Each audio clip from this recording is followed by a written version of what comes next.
Greetings, everyone, and welcome to a very special online event today. It's called Five Flower Essences to Ease Anxiety. Raise your vibration and restore your passion with ancestral flower wisdom. My name is Stephen Dyna. I'm the founder and president of the Shift Network. And today really couldn't come at a better time because if you're like me, so many people in our orbit are experiencing a lot of collective anxiety. And regardless of how much practice we've done, how deep we are on our path, it tends to impinge on us. And so there is a tendency in our culture right now to be a more anxious culture. And so to be able to tune in with the wisdom of the plant kingdom to help soothe that, ease that, and also resolve whatever traumas are being elicited by the collective patterns is a great blessing. So we're going to get to do this with a real pioneer in this world. Her name is Lindsay Fauntleroy. She's the founder of the Spirit Seeds School and also a licensed acupuncturist. So Lindsay, thank you so much for joining us here today. Thank you so much for having me. It's really an honor. Great. Well, I'm excited to dive in, and I also want to let everyone know that Lindsay's going to teach a brand new course for Shift. It's called Flower Essences for Ancestral Healing, which is a really intriguing combination of two domains that have had a lot of interest in the Shift network to begin with. So more to come if you want to go further. So, Lindsay, I'd love for to start our journey today with a bit about your journey and particularly in what drew you to working with flower essences as a way to sort of deal with emotional states and to also resolve things that might have been passed down in a lineage. Thank you for that question because, my journey with flower essences has really been one of continual spiral like healing. They just keep coming back around for me at different um, cross points in my journey, at different thresholds. I was really introduced to flower essences when I was diagnosed with infertility about 20 years ago. And I was really devastated. And I was going to the different doctors, and, everyone in the fertility journey was really concerned about what was happening with my body, but there wasn't anyone really paying attention to what was happening with my heart. Hmm. And so my sister-in-law introduced me to flower essence remedies. She had a little cabinet. She just opened the door and she just had all these little bottles and tinctures. I had no idea what they were. And she just started putting them in water, and drink some of this, take some of this. And that was where I started to feel the shift was more my heart space, more patience with myself, more gratitude for my life. I started working through different challenges that I was having in my relationship. And so the flower essences, I say, were really a catalyst for me in my healing journey. I went on and, did get pregnant. My daughter is now 18. So the fertility work was successful, but what it really started for me was this lifelong journey of remembering how to work with nature for healing of the heart. And Hmm. so I've really committed so much of my life to studying, practicing, working with others to bring this medicine into their lives so that they can also have that little medicine cabinet where you just, okay, I have anxiety, I'm stressed, I'm a little sad. There's a flower for that. And really creating a way for us to all have access to this really potent, accessible medicine. Hmm. Well, I'd love for you to just share a little bit about why flowers in particular are offer this deeper energetic and, even psycho-spiritual kind of dimension to its because I think sometimes people will approach flower essences or working with herbs kind of more mechanistically, but Yeah. it sounds like you have a deeper vision behind that. So, what flower essences offer is an opportunity to really return to an ancestral way of relating to the natural world. As you mentioned, today we're kind of learning herbs in a more mechanistic way, more reductionist way, where we're breaking the plant into parts and we're studying the components of it. And we're thinking about, okay, well, how can this plant be medicine for me? What are the compounds? What are the biochemical properties? And what flower essences offer is this opportunity to return to this interconnected field of consciousness, wherein humans are not the epitome of intelligence, but we're part of a larger stream of consciousness that includes spirit, that includes ancestors, that includes plants, that includes animals. And it offers an opportunity to say, okay, what can I learn from a plant? How can a plant be my teacher? instead of just something that is, healing my body, which of course the plants also love to do. And so flower essences or flower medicine is what we would consider the consciousness or the intelligence of the plant, which right there is already a shift for many people to think, oh, that these plants have a wisdom. And so the flower essences are a vibrational distillation of that consciousness, that thought frequency that we then take into our bodies through water. And the way that I kind of think about this is, for anyone who's a musician, and this idea of sympathetic resonance. So if you have the vibration of a C string on one instrument and you strike that C string on another instrument, it's going to vibrate because it's of the same frequency. And so the flower essences I think of in that way, they're like a tuning fork for when our thoughts or when our limiting beliefs or when our emotions are so strong that they throw the harmony of our being out of pitch. And then the flower essences come in with their vibration, their consciousness, and it's like ringing a little bell to bring us back into alignment with a more harmonious way of being in the world. Hmm. I love that explanation, and the metaphor of the musical metaphor is really beautiful as well. So it's sort of like the flower essence getting to the deeper frequency pattern, that tuning fork. And so, how do you know which tuning forks you need to kind of reconnect you to this larger fabric of the world and our ancestry as well? Yeah. Well, part of what I love about flower essences is that there's so many of them. There are literally hundreds of flowers that have something to say, right? And so when I'm guiding either patients or practitioners that I'm working with, I like to teach people how to think about the flower essences across different aspects of the subtle body. And I'm excited that we'll get a chance to practice that together later this afternoon. So it's thinking about, if you read the descriptions of these flower essences, and then, like I said, there are hundreds, all of them are going to sound like, oh, that's great. I need that. More confidence, check. Less worry, check. More energy in the morning, check. All of those things are things that intellectually we can sign up for. And so the practice of choosing the flower essence, I really like to listen to our body, our kind of somatic response to the images of the flowers. I like to work imaginally, where we're thinking about our stressors in terms of imagery and metaphor and symbol.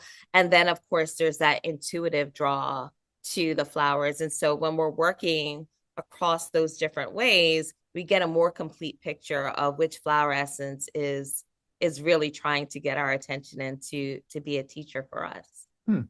So if we're presenting with anxiety, Mm-hmm. there's as many different kind of root causes of that as there are flowers, it sounds like. It's exactly that. So, as you mentioned, our collective is experiencing so much anxiety right now. And so, when someone comes into my practice and they say, I'm anxious, then, well, how is that showing up for you uniquely in your body and in your life? Where is that anxiety living? And anxiety is one of those emotions, one of those big emotions that can kind of put a cloud over everything else that we might be feeling or experiencing. It tends to be very loud in our lives when it's there, even when it's in the background. And so guiding someone through this process of this really deep listening is one of my favorite things to do to help choose which flower essence might be appropriate. Hmm. And so, what are some of the ones that are most common that people, particularly around anxiety, that you find are the right medicine to kind of reweave us with the natural world and our kind of deeper rootedness? Well, the five that I see so often, and it's why I chose them to talk about today, are Cerato, and then there's elm, bleeding heart, white chestnut, and chamomile. And so when we do the exercise in a bit, we'll kind of, some of those flowers sound familiar. You might have already heard of chamomile, chamomile tea, chamomile as an herb. But now when we think about what it might do for us as a flower essence, it invites us into another layer of healing. Hmm.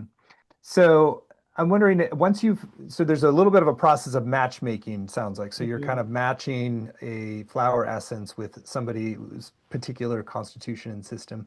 What do you do then in terms of like creating that linkage so it's happening on more than a mechanistic level, but it's really kind of working on these kind of energetic and in deeper intelligence levels as well? One of the things that people have to get used to with flower essences is that it's very subtle, gentle, but powerful medicine. So we're kind of used to like kind of magic pill kind of theory, in the medical world. We're used to taking something to just make it better or make the pain go away or make it stop. And so when we're working with flower essences, that's not really what they do. What they do is they help to bring our awareness to complexes, to limiting beliefs, to ways of being in the world or relating to others that don't really serve us. And so when you're working with a flower essence, and I always recommend that you stay with the flower essence or, the composite formula of flower essences for at least 2 to 4 weeks because gradually over time you're going to start seeing these subtle shifts, these ways of saying, oh, I should try it this way, or maybe I should think about it in this from this perspective. And it's gentle, but then before you know it, your whole life is different. So they facilitate this deep transformation, but it requires for us to slow down, to awaken our sensitivity in a way so that we can see these subtle changes that happen before the big bang change happens in our Hmm. lives. I like that gradual and then sudden. Yeah. So I want to bring in the ancestral thread here. So how do you sort of, you're doing some matchmaking between frequency patterns with the flower essence. How do you then connect that in with the ancestral lineage that somebody might be, working with in terms of why they have anxiety or depression or whatever it is? Mm-hmm. So there's three ways that I think about that connection between this flower medicine and our ancestral healing.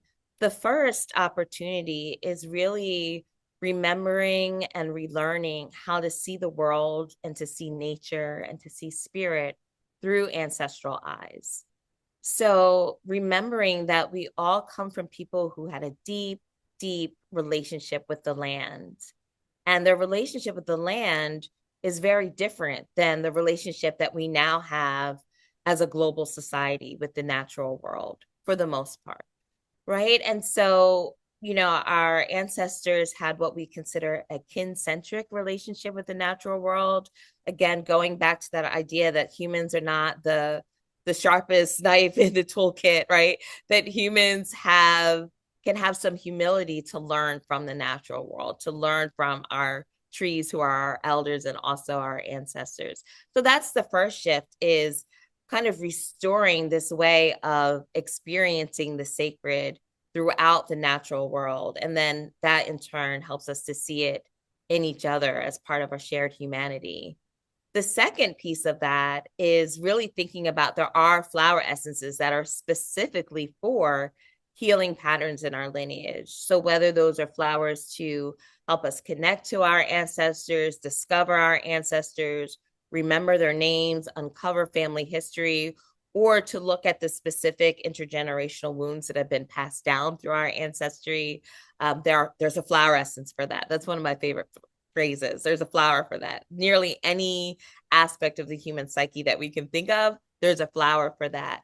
And so, looking specifically at the flower essences that support that kind of ancestral remembrance, ancestral connection, ancestral knowing is like the second tier, I would say, of this kind of ancestral healing. And then the third piece is really remembering ancestrally, plants as healing and how to learn directly from plants and use them as part of our home medicine cabinet. Hmm. Many of us have grandmothers or great grandmothers or great grandfathers that knew what herbs and bushes and trees to use for whatever was ailing us. And so we're bringing back that into our consciousness. Hmm. When you connect a flower essence with a particular ancestor in our field, do you then sort of always invoke them? Like if you're working with bleeding heart, do you always invoke your great great grandmother, or do you sort of start to pair those in a way so that you're kind of consciously reweaving those threads? I think that what happens with the flower essences is that it's very unique for every person. And so we all come from so many different ancestral lineages. I think that's what's the beautiful opportunity of this moment is that, we can be on a Zoom with people all over the world and we're all coming from different lineages and different ancestries. And maybe some of us are the first in our generational line to do this medicine, but most of us have a connection to someone somewhere, even if we don't necessarily know their names. And so I wouldn't say that the medicine is like kind of a one-on-one, when I use this medicine, I connect with this ancestor, but really it's about building a practice so that we can be in constant connection and constant communication that may change over time. It might be different every week, but if we're refining our sensitivity to know how to make those connections and to know how to reach out, we can be fluid and dynamic with our spiritual practice, with our ancestral practice, and with our practice of the flower medicine. Mm. It was beautiful overall philosophy that you've woven together from different directions, and I'd love to create some space and time to go into the experiential that you want to do, so that you really guide people in anchoring this in their lives. Okay, well, let's do it. I wanted to share these 5 flower essences for anxiety. And my hope is today that everyone will find at least one flower that speaks to them that they can, again, add to their home medicine cabinet. So, what I would love to invite folks to do is to first think about, what's the trigger? What's the stressor that you feel like is kind of breaking through your emotional state and causing a sense of stress or anxiety. And once you have that, I want to invite you to close your eyes and do a little bit of inner sensing. So, giving your body a scan, maybe from head to chest to heart, through your torso, grounding through your feet, just kind of being present to what's there in your body. And as you think about this stressor, just paying attention to any movement or change that you're noticing internally. Maybe as you call to mind this source of anxiety, being it your family or your work life or your commute or whatever it is that you're thinking to yourself as a stressor, do you feel anything change in your body? Maybe in your chest feeling tighter or some flutters. And so that's the first practice, just giving you a minute to tune in, slow down, quiet, and settle into where this stress is living in your body.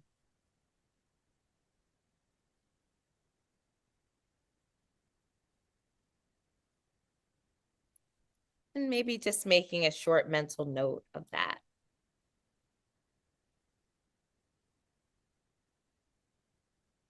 So we have a sense of the somatic feeling of your stress. Our ancestors would call it chi or prana or life force, this kind of breath of the universe that connects us to all things. So once we have a sense of that feeling, I want to invite us into some imaginal imagery.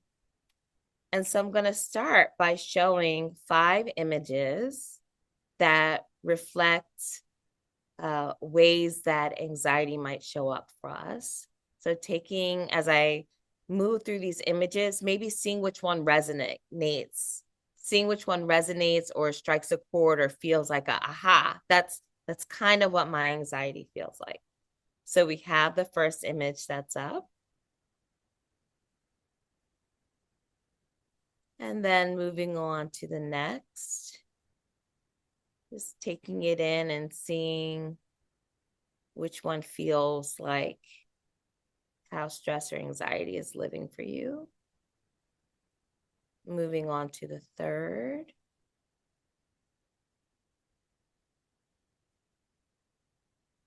And then the fourth.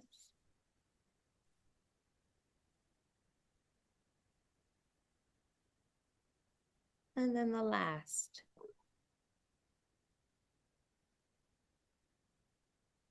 Okay, so if you don't remember what they look like, just looking at them all together now, we've got these 5 different expressions and seeing which one feels the most resonant for you. And you can maybe jot down the number 1, 2, 3, 4, or 5. Okay. So the next piece of this is we're going to go the opposite way and we're going to look at the flowers. So each of these images, these stress images, I've chosen to relate to a particular flower and how they speak to us and work with our anxiety. Of course, if I'm doing this in my practice, sometimes I'll have someone draw what their stress feels like. There's so many different ways that we can enter this imaginal space. But for now, I want you to look at this collage of 5 images of the flowers that we're talking about today, my 5 friends for anxiety.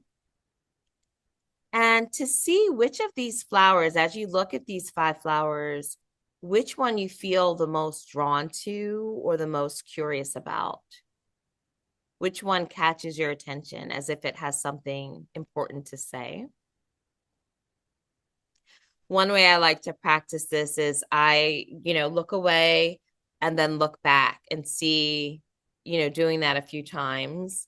Does my eye tend to fall on one particular flower more than the others? Another way to think about this is if you were at a party and you only had time to talk to one of these flowers, who would be the one you wanted to make sure that you talked to before you left the building? Okay. So now I'll just share a little bit about the indications of each of these flowers and talk about how they connect to anxiety and how they reconnect us to spirit, reconnect us to our sense of the sacred. So the first flower is Cerato. So for those of you who chose either the first stress image or felt really drawn to this flower, Cerato is about trusting our intuition. And so it is a guide for us when we're feeling confused about what to do, right? In that first image with the arrows all over the place, and how that can create anxiety when we're not sure of what's to come, this kind of fear of the unknown that creates this restlessness with us. And what Cerato does is it brings us back in touch with our intuitive knowing.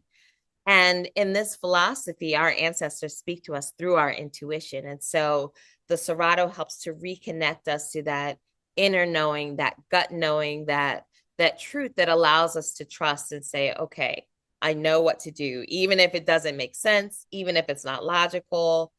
This is the path or this is the way that I'm going to go. And I feel confident enough to stand in my intuitive knowing as a way to quiet this fear of the unknown or this inner restlessness. Okay. So for some of you, that might be really resonant. For others, let's look at the second flower, which is chamomile. And this is where we really see the difference between herbs, flower essences. When you're working with a plant as a food, we're talking about biochemical change. When you're working with a plant as an herb, you're looking at more energetic change. But when you're working with a flower essence, we're really looking at psychological change, changing our thoughts, our patterns, our perspectives, and our narratives. And so the chamomile flower is for if you feel your tension in your gut, if you get your nervousness or your anxiety kind of lives in your digestive system, or you get butterflies in your stomach, the chamomile really teaches us how to have a sunny disposition and a calm demeanor. So it kind of whispers to us, okay, it's okay, calm down, don't worry. And it allows us to bring in and look for ways in which we can calm our nervous system through making changes in our perspective of how we're looking at things. The third flower that we have is bleeding heart. And it's such a great metaphor because bleeding heart is I think of it for separation anxiety. So it's the kind of anxiety that we're worried about either losing a relationship or we're worried about tension in a relationship. So bleeding heart helps us to hold a boundary between our own integrity and our enmeshment with another person. And so it allows us to replenish from the inside so that we can tolerate separation, whether that's long term separation, like a divorce or a breakup, or even short term separation. I'm missing a friend because they moved across the country or something like that. And a fun fact about bleeding heart is for those of you who have animal furry friends that whine or cry when you leave the house, you can put just one drop bleeding heart in your puppy's water bowl, and it will help them feel a lot better and feel more secure in themselves in the same way that we want to feel when we're in a healthy relationship with clear boundaries, fueled from within, but also able to appropriately be in relationship with others. So we have the first flower we looked at was for cultivating intuition. That was the Cerato. The second flower was chamomile for kind of emotional equanimity. And then this third flower essence for anxiety is for separation anxiety. And then as we look at the fourth flower, this is the white chestnut flower. And so if you felt some, like when I asked you where you're feeling the anxiety, if you felt it in your head, if you felt this kind of tension or this kind of headache feeling, white chestnut really supports clearing and calming the mind. We're constantly thinking in this culture, constantly thinking and using our logic and reason and trying to figure things out. I call it monkey mind. And so this is a really great flower essence to help quiet and find some spaciousness so that you can stop overthinking and really begin to be present to the present moment and all that might be available for you when you're not trying to figure things out, but really allow things to unfold and be revealed for you. And then last but not least, we have the elm flower, which I associate with that picture of the person that's kind of, overwhelmed, overworked, help.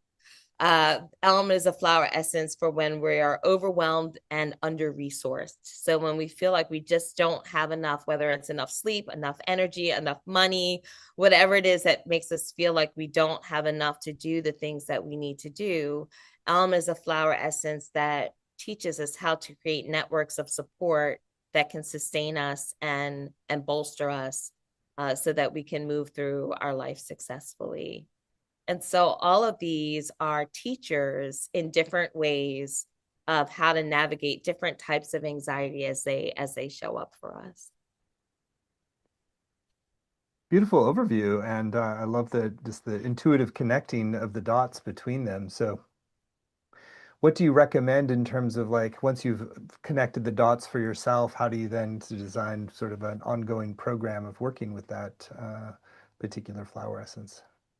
I like to encourage people to, again, it's working with a flower for at least, a month, 2 to 4 weeks, and then to reassess and say, okay, here's what's come up for me over this past month. These are the changes that I made in my thinking and my being and my lifestyle. And to do that kind of deep inquiry again of what's next. And to remember that, our soul has these cyclical transformations. And so whether we use, say, every new moon, or whether we say, okay, I was born on the 18th, so every month on the 18th, I'm going to do this deep reflection around what my soul is asking for in terms of transformation. And then, like I mentioned, there's hundreds of flower essences. So we could literally spend the rest of our lives getting to know and working with the teachings of a particular flower every month forever and ever and never stop learning Hmm. from this medicine. Hmm. I'd love to invite you to reflect a little bit more on how sort of these surface symptoms like anxiety can really become like a portal to this whole deeper soul healing trajectory that we're on and understanding it. I think we're socialized to think about our pain points as something to fix, right? I have anxiety. I don't want anxiety anymore. And that is a true statement. because it's uncomfortable. But what the flower essences and this way of healing offer for us is a way of thinking about how might this discomfort, how might this pain be an invitation for transformation? How might this be a way for me to think about how I can function in my relationships better, how I can live a more purposeful life? How might the discomfort be a teacher for me around where my soul wants to go so that I can live a fulfilled, connected life? And I think that's where our ancestral healing comes in, because um, in particularly in my lineage, which is African diasporic traditions, we understand that it's the spirit that heals all things, Mhm. right? And so any kind of disease is an invitation to welcome in spirit. And from that perspective, even if your body doesn't change, there can be healing of the heart, there can be healing of the mind, there can be a realization of what you're up to in terms of a purposeful life. I love that. To these sort of portals, the plant spirits are portals into the larger spirit that can do all the healing. So beautiful. You want to share any case studies that you think would be particularly illuminating about how people have worked with something and uncovered the layers and connected with ancestry to do this deeper healing? Yeah. I well, one example that I have, this is one of my favorite clients that was working with some distress at work and really feeling like, just having a hard time getting there, having a hard time being there. And it was a lovely work opportunity. I mean, she loved the work that she was doing. She loved the people that she was with, but she just kind of felt this heaviness around her. And so we worked with a few flower essences to uncover some of the ancestral history on the land where the building she was working happened to be.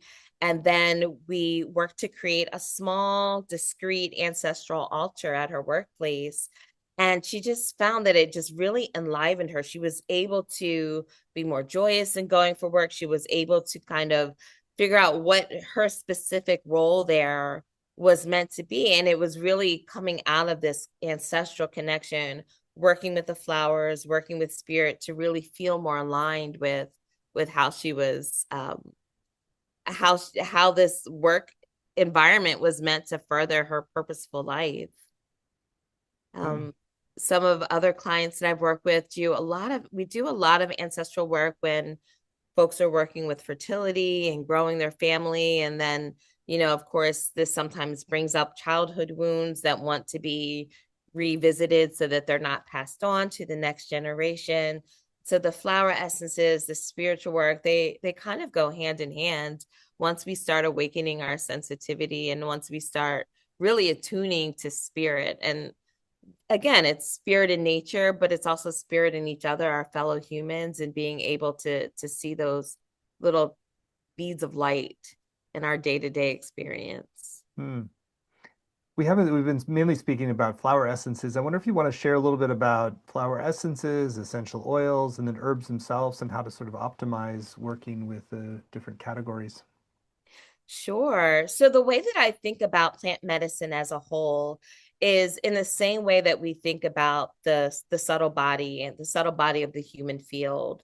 And so even though different ancestral traditions will organize the subtle body differently, maybe give it different names that we'll see across traditions, generally speaking, by and large, we have the physical body, which we know, whatever we can feel with the five senses, then the etheric body, which is where we would experience prana or chi or this animated electromagnetic life force. Then we have the astral body, which I like to call the light body. It's the energy of the stars. And so the astral body is where our mental plane, our thought forms, our perspectives, our astrology even. And then last but not least, we have the spiritual body, which is unified consciousness. And so we know what many of us know what to do for our spiritual path. I like to say that there are as many spiritual paths as there are people on the planet. We all have our own way of relating to the divine. And then the physical plane is kind of, in our current context, it's really the focus of the medical model. So we all pretty much know, even if we don't do it, we know what to eat, what not to eat, exercise, sleep, all of those things to take care of our physical body. What plant medicine really offers is an opportunity to work in all the spaces between the intangible, ephemeral spirit and the material body of substance. And so, thinking about essential oils, flower essences, and herbs across that spectrum, we're looking at working with different aspects of the subtle body. So, with herbal medicine and essential oils, we're working primarily with the etheric body, those emotional currents, that movement of chi, that somatic sensation in our body. When I feel stress in my chest, that might be an herb that opens that up, or an essential oil that I can rub on my chest to move the chi. With the flower essence, we're looking at the astral body. And so it's looking at, what am I doing in my life that is getting my chi stuck in my chest? And so from that perspective, you can work with an essential oil and a flower essence at the same time, because we're working in that subtle field between the body and pure spirit. And so when we work with plant medicine across that spectrum, you can work with an herb, you can work with an essential oil. I like to put essential oils on acupressure points, or you can work with the flower essence, and all of them are going to address a different layer of our energetic makeup. I love your very holistic way to approach this and dealing with all the different levels of reality and of our being. Really beautiful, Lindsay. And so this has already been very illuminating. And I want to spend some time now making sure people know how they can go further and really deepen their knowledge and application of what you're talking about here in principle, and how this really becomes a path of very integrative, holistic transformation. So Lindsay's agreed to teach a brand new course for Shift. It's called Flower Essences for Ancestral Healing. Restore your roots and realign with your purpose through indigenous plant wisdom. You can find it at the URL ancestralflowermedicine.com, ancestralflowermedicine.com. It's a 7-week program. It's open to anyone. It's really just if you're intuitively drawn to go deeper into this material and really be able to create this kind of healing communion with the flower essences in the natural world. So, Lindsay, I'd love for you to share in your own words about some of your intentions for this program, and then let's go through the program and give people a preview what's coming. Beautiful. Well, my biggest intention for this course is for folks to remember how to see through ancestral eyes, remembering how to connect to the sacred in a very embodied way, with a daily practice of working with this medicine and working with spirit in order to create change in our lives. And so it's having this way of being and this way of seeing that allows us to recognize the true miracle of our lives, even when there's stress, even when there's challenges, even when there's heartbreak, that we still are connected to this really divine purpose and mission in terms of why we're on the planet right now in this moment. And then the other intention for this class is to help people to build their medicine cabinet, to be able to, just as it was done for me, to be able to open the cabinet and say, okay, I have these 10 flower essences that I know can do really great work for me to help me through this hump, or to help me step into my next level. And so leaving this course with that toolkit is my biggest hope for the class. It's exciting. Well, this is a great class. Let's go through the modules. So, module 1 is called Sacred Land, Flower Essences and Practices for Restoring the Ancestral Connection to the Natural World. So in that module, we're really going to be setting the framework for getting to know the environment where we live, getting to know our personal geopsyche, how we are impacted by nature and how nature impacts us, and beginning to build that ancestral practice of reconnection to the land. Even if you live in an urban environment, that there are ways that we can find our grounding, find peace, find serenity by reconnecting to the earth and the earth's rhythms. And so that first module will guide people through a way of exploring what that's going to look like for their daily practice moving forward. Module 2, Sacred Wisdom, Flower Essences and Practices for Accessing Ancestral Ways of Knowing. So here is a deepening of those ancestral eyes and really learning how to get out of the mental trap of logic and reason. We tend to, in this culture, default to figuring things out and using logic and reason and facts and data to make decisions. And this is an invitation into imaginal knowing, somatic knowing, intuitive knowing, and how we can build our sensitivity to be able to make sense of the world through these other faculties that have deadened over time.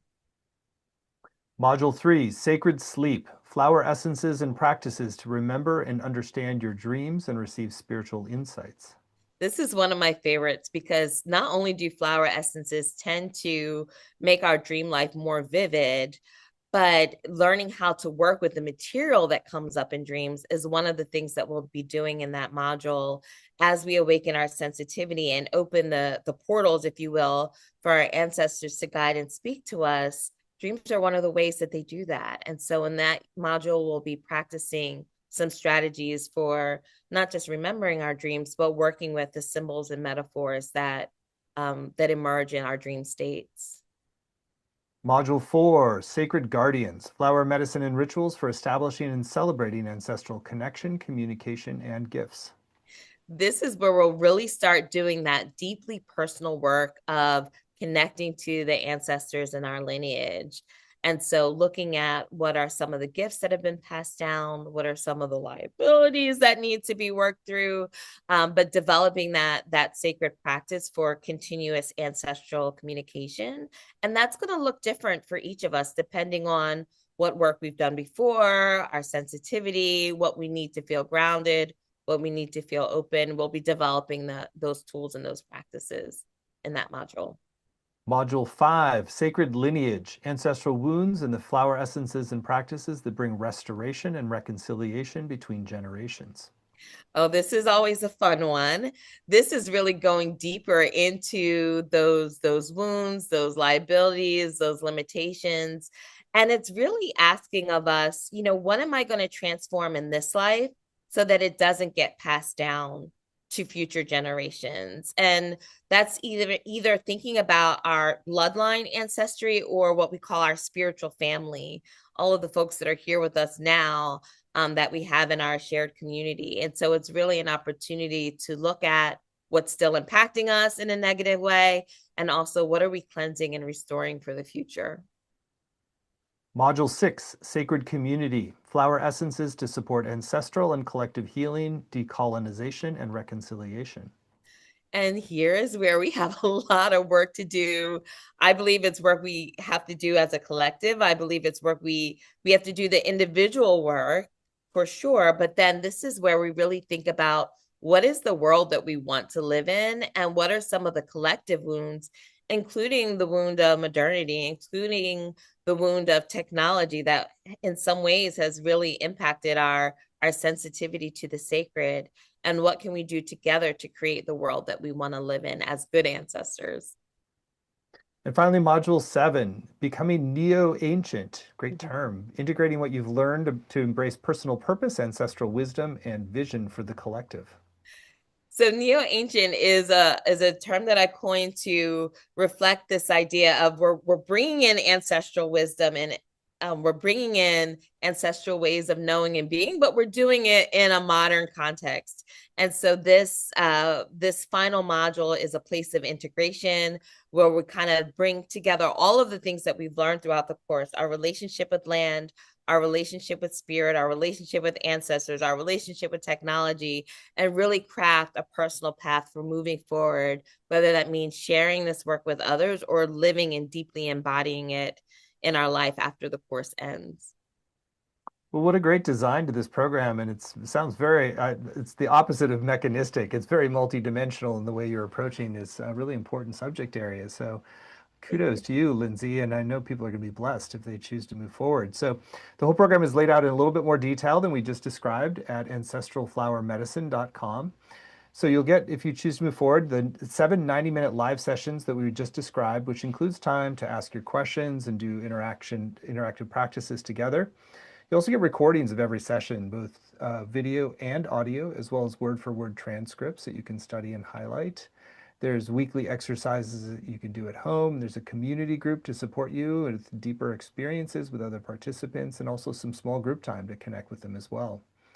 And on the page, you'll also see a number of extra bonuses that have all been added by Lindsay to enhance the value. There's a book excerpt called In Our Element, using the 5 elements as soul medicine.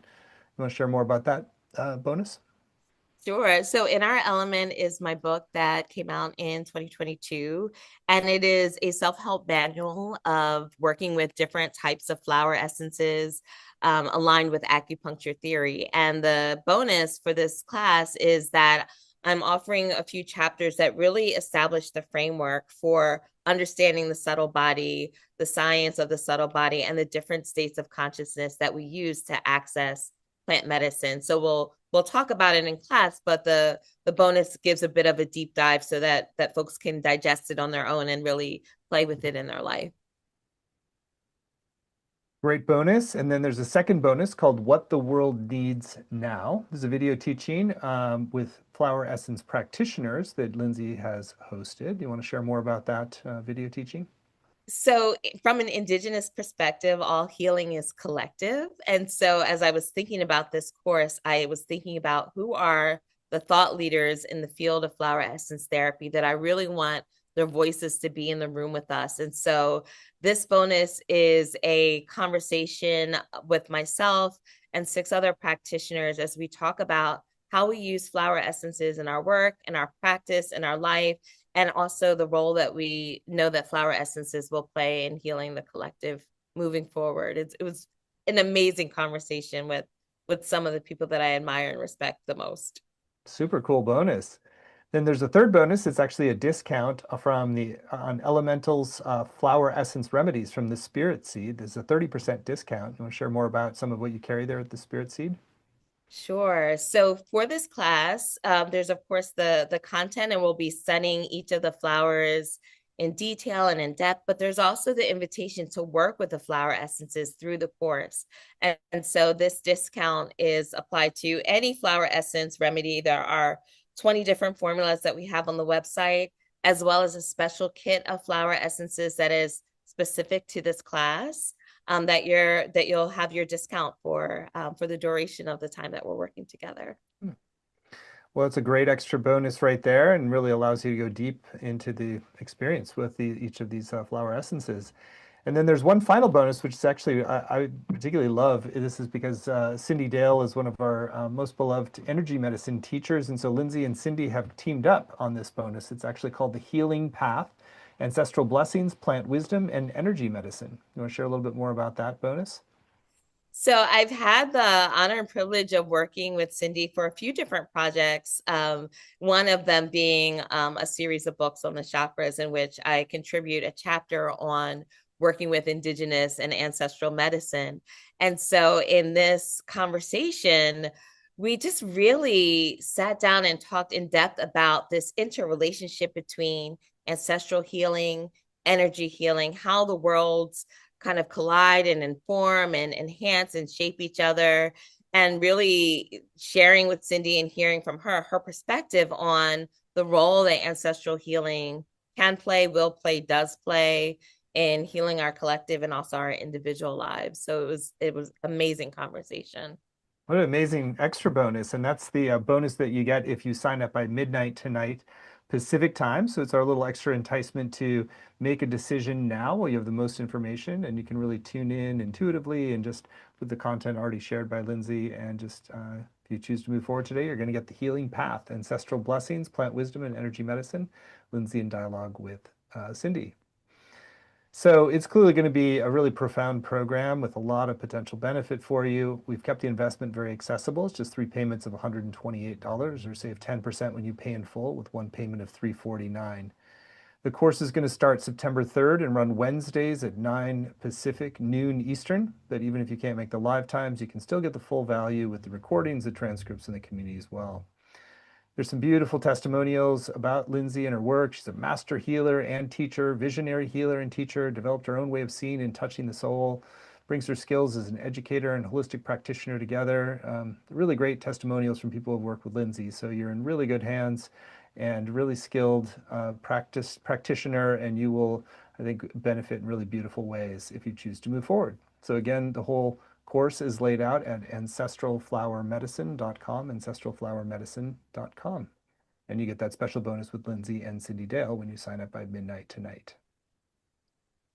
So, Lindsay, very joyful to be with you and really appreciate the depth of insight you have and anything that's still on your heart you want to share with folks who are considering doing the course with you. I would love to share that this is a wonderful opportunity to practice some of what we're going to be really cultivating in the course, and that's following the art of leaning in. And so there's, whenever we're trying to make a decision about taking something on, we might first start thinking about, okay, do I have the schedule? Do I have the time? Do I have the money? And all of those things. And really, what I encourage people to think is there something that feels like a yes for you? Is there something that feels like a lean in? Is there something that is sparking a curiosity for you that's like, I wonder if there is something here for me? And to really begin to listen to that intuitive part of ourselves and just begin leaning in, whether it's with this course or whatever else that might be in our path. The practice of leaning in when there's something in our heart that says yes, even if our logic and reason is not quite there yet. Hmm, beautiful. Well, Lindsay, you're a joy to be with, and thank you for all your deep insight in this hour. And thank you all for joining us. And if you'd like to go further and learn more about ancestral flower medicine, and again, the course name is Flower Essences for Ancestral Healing. Restore your roots and realign with your purpose through indigenous plant wisdom. You can do so at ancestralflowermedicine.com, and you'll get that special bonus with Lindsay and Cindy Dale when you sign up at midnight tonight, which is called The Healing Path: Ancestral Blessings, Plant Wisdom, and Energy Medicine. Mm. So thank you so much, all, and thank you, Lindsay. Many blessings. Thank you.